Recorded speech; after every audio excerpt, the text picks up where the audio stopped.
An architectural project estimate, a tolerance factor. What you will learn in this course. 1. What architects do for the project before it starts. 2. A high-level review of a project life cycle. 3. What is estimate tolerance? 4. Interdependencies between estimate tolerance, estimate accuracy, and estimate time. 5. Interdependencies between estimate tolerance and skills of the project delivery team.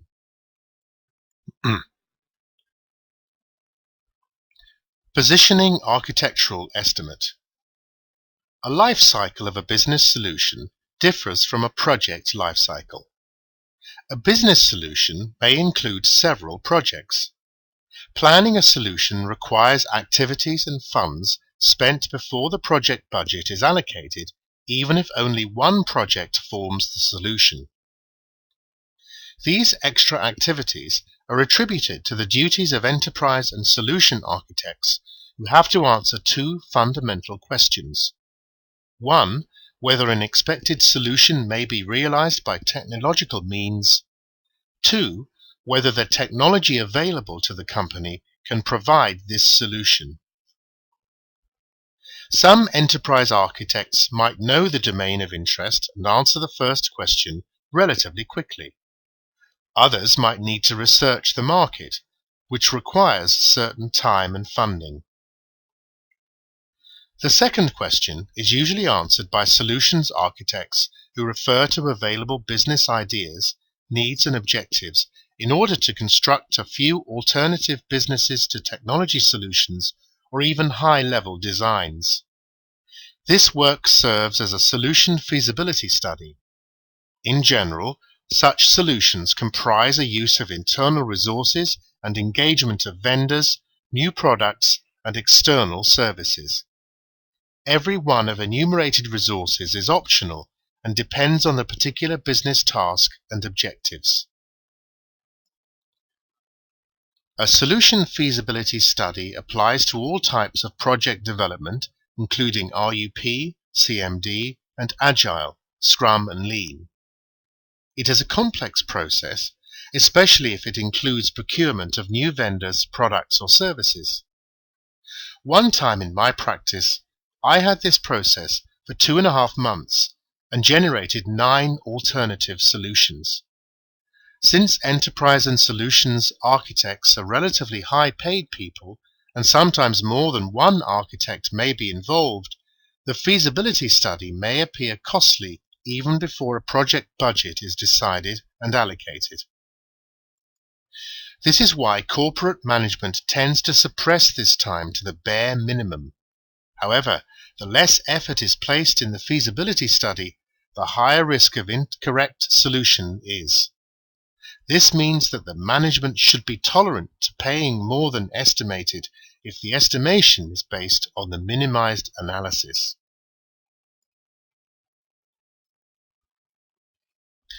Estimates at a high level. Let's quickly look at what an architectural estimate is.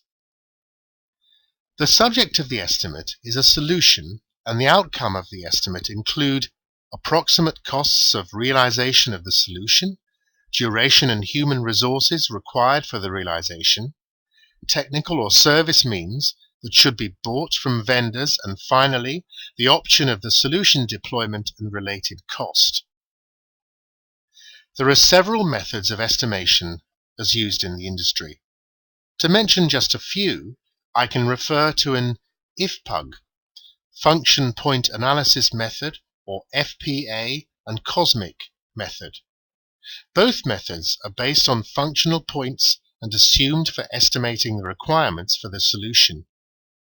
Other methods, such as cut and paste method, control chart method, and root square error method, are used by project managers for estimation of the project duration. A functional point is an abstract unit of work used for measuring different functional requirements. The FPA tries to stretch functional points or non-functional requirements as well. To make measurings in functional points comparable, both methods try to standardize activities to be developed based on the requirements. Apparently, the FPA and COSMIC do not measure or estimate requirements, but the activities in types and numbers, i.e. the solutions.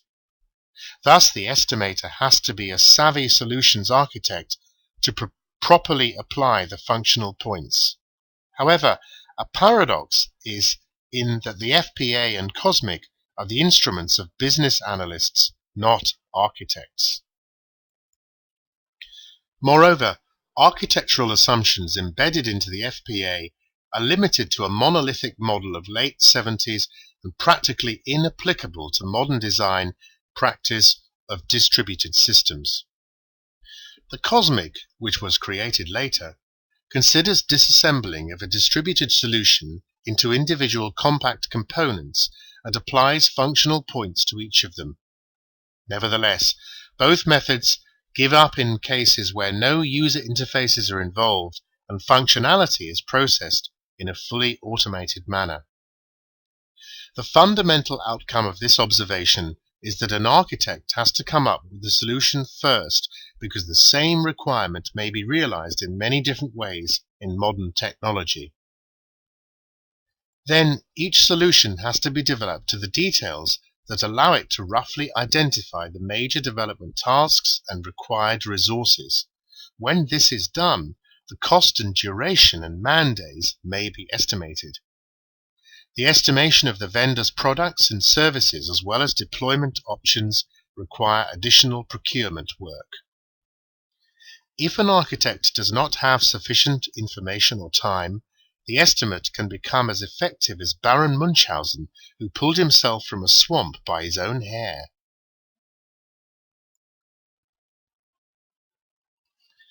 Tolerance, accuracy, and time.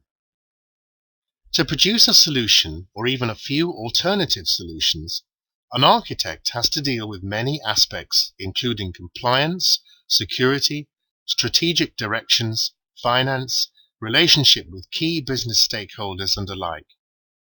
All these are required for the solution to reach the level of architectural design. An architectural design is a document where the solutions architect articulates a few alternative designs, compares and enumerates architectural decisions. The solutions architect has to define a sufficient level of details to construct and justify his or her solution design. The level of detail in the architectural design is based on so-called estimate tolerance. An estimate tolerance in the field of budgeting is the amount by which the solution can be delivered over or under budget without anyone being concerned. About 90% tolerance means that the actual cost of the solution may be almost twice as estimated. In many organizations where I worked, business asked solutions architects to estimate proposed architectural solutions from the resource, duration, and funding perspectives, in addition to architectural non-functional qualities. In response, the solutions architects asked how risky, i.e. accurate, the estimate should be. That is, what an estimate tolerance would be acceptable by the stakeholders. In the project management practice, there are several methods for estimating project risks. For example, a sophisticated root square error (RSE) method allows the calculation of the tolerance based on predicted mistakes in assessing certain project characteristics, like task durations. Unfortunately, such methods are non-applicable to architectural design because it does not have measurable characteristics. Thus, an estimate may be done only based on the tacit confidence of the estimator. More accurately, the estimator uses man days to estimate the labor, cost, and duration of the work needed to realize a particular task in the solution, but this does not measure the necessity of this task per se. If an estimate tolerance is set to 75%, this means that the solutions architect is allowed to make such mistakes that may lead to 1.75 times higher cost than the estimate, and the stakeholders will be okay with this. At the same time, an estimate with a 75% tolerance may be delivered faster than with a 50% tolerance, and much faster than a 25% tolerance. So the lower an estimate tolerance is set, the more accurate the estimate should be. The more accurate the estimate should be, the more details to be provided or gathered, and the more time and effort is needed. Tolerances and skills. An accurate estimate of requirements or ideas may result in such a high cost that the business would not be happy, and that a particular business initiative would not be realized, at least in the proposed form. A workaround would be required. Nonetheless, an accurate estimate is usually more favored than not. This equally applies to solutions related to technology, business processes, and business organization. Let me give you a real-world example.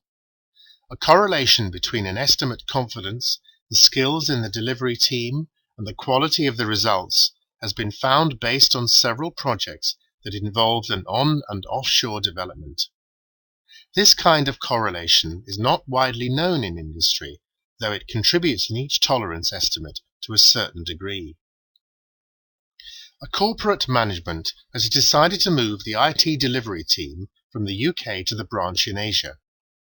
Before this movement, the UK-based architects used a 70% estimate tolerance because they were confident in the developers' capabilities and, being located close to each other, could work with the developers on the projects if needed.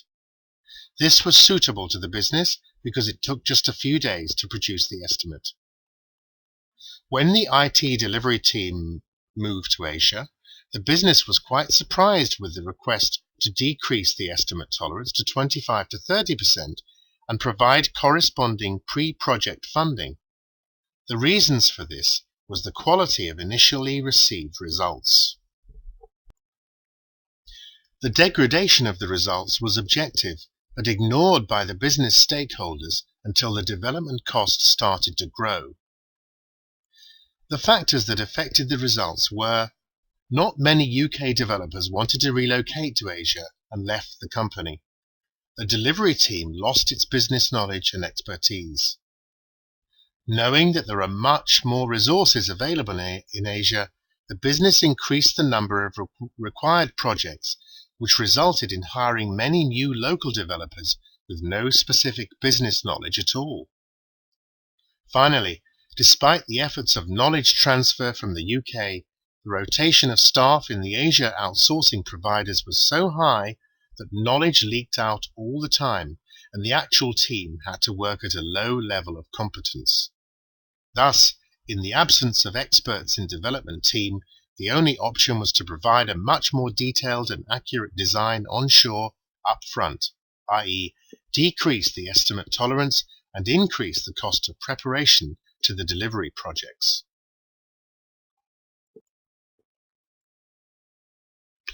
What you have learned. 1.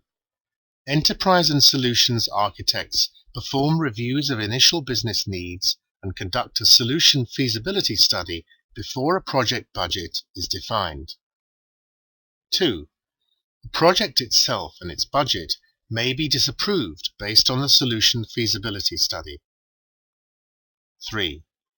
Estimate tolerance is a business tolerance to the mistakes in the solution estimation. 4.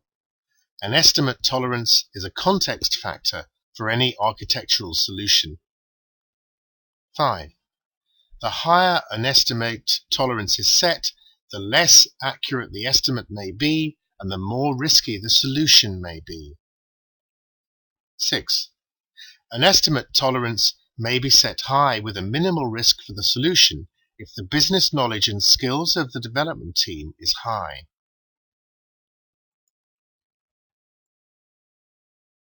Thank you. Please allow me to thank you for your time and attention.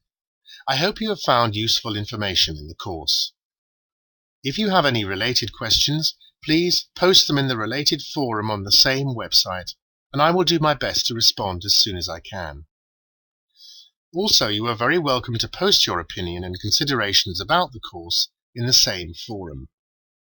If you have a consulting proposal with regard to this or another course or the blog post, please use Contact Me instant messaging on the same website to contact me directly. Thank you again, and good luck.